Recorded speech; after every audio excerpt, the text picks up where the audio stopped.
Good morning, class. I always introduce myself in the same way. How are you all doing? I hope you're doing well. Welcome to our first poetry lesson. Yay! I am so excited, and let me just say, I'm really impressed by your definitions of poetry. So many of you said the word song, and I love that because that is what poetry is. It is music. It is song. Another word for a poem is a song. So you are so right. Words are just noise. And when you put all the noise together in a poem, it makes a song.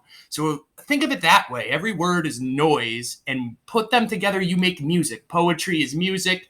A lot of you talked about rhyming. That is awesome. A lot of poems do rhyme, and a lot of songs rhyme. People that say they don't like poetry, I love to say, well, do you like music? And then they say, yeah. And I say, well, you do like poetry. Everybody loves poetry because everyone loves song and everyone loves music. So I have never met someone that doesn't like poetry, because I don't think I've ever met someone that says I don't like music. And if you don't like music, that's really weird.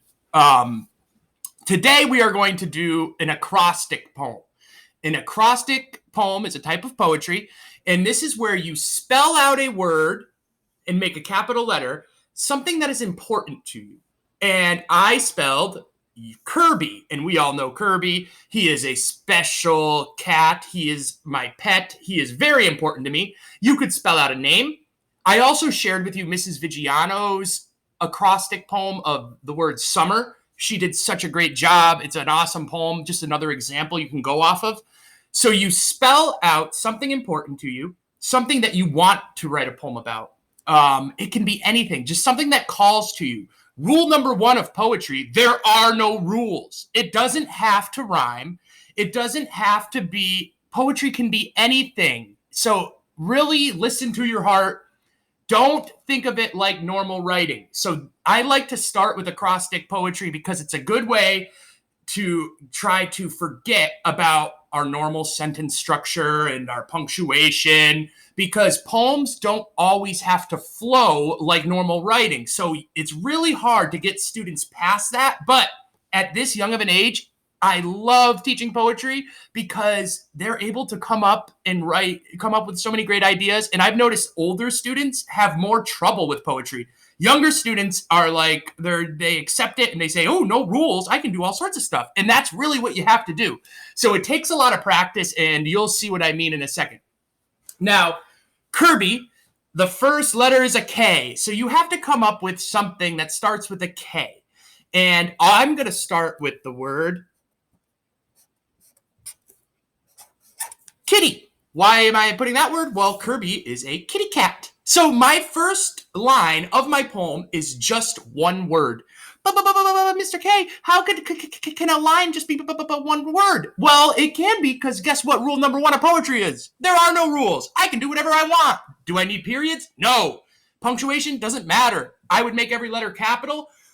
But yeah, you could have a one-word line. He is a kitty. That's my first line. And now I'm going to kind of describe him with my other letters, and I'll show you what I mean. So you'll have to think of some good adjectives, some good description words. Every single word in a poem matters so much more than other writing.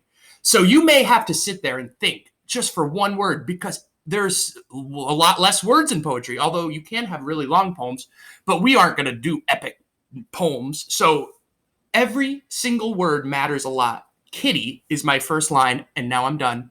Now I have I.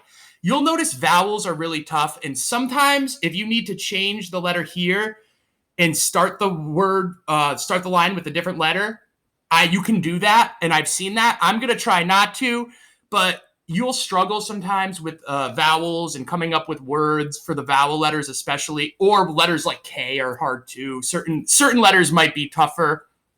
So if you need to start with a different letter, just make sure that you can still see that word spelled out in your acrostic poem going down. So keep these letters capital. I guess that's the one rule for acrostic poems anyway. So I'm going to say hold on. I hope I spell this right. Well, if I don't, then I don't. Incredible Now, I don't know if you've ever seen Kirby's whiskers. They really are incredible. So, Kitty, incredible whiskers. Notice how it doesn't have to rhyme. Some poems rhyme. You could try to make this poem rhyme, an acrostic poem rhyme if you wanted, but you don't have to. Now, also notice how Kitty, incredible whiskers isn't a sentence. It doesn't have to flow like normal writing. So forget about that. Don't try to make it into one big sentence. Every line should be separate. Although you can write poems that flow like that, but there's no rules in poetry. Remember, rule number 1, there are no rules. All right, now I'm at my R.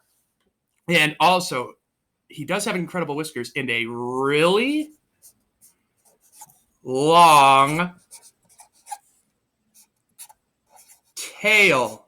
Notice I'm not even putting punctuation. Could you put punctuation? I suppose so. There are no rules. Really long tail. And he does have a really long tail and incredible whiskers. And B, I'm going to put beautiful, beautiful fur coat.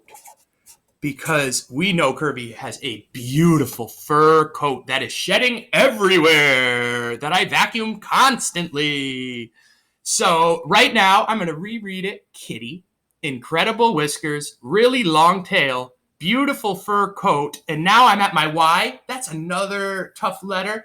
So I started with Kitty, and then I kind of described my kitty, Kirby. And now I'm at my Y, and I'm going to say, you are the best kitty. And I was going to say cat, but one thing we notice in poetry is repetition. That means you use the same word more than once. In normal writing, in the story writing, fiction writing, we try to avoid using the same word over and over and over again. Although there are certain words we have to, like the and pronouns and things like that. But in poetry, it's kind of the opposite.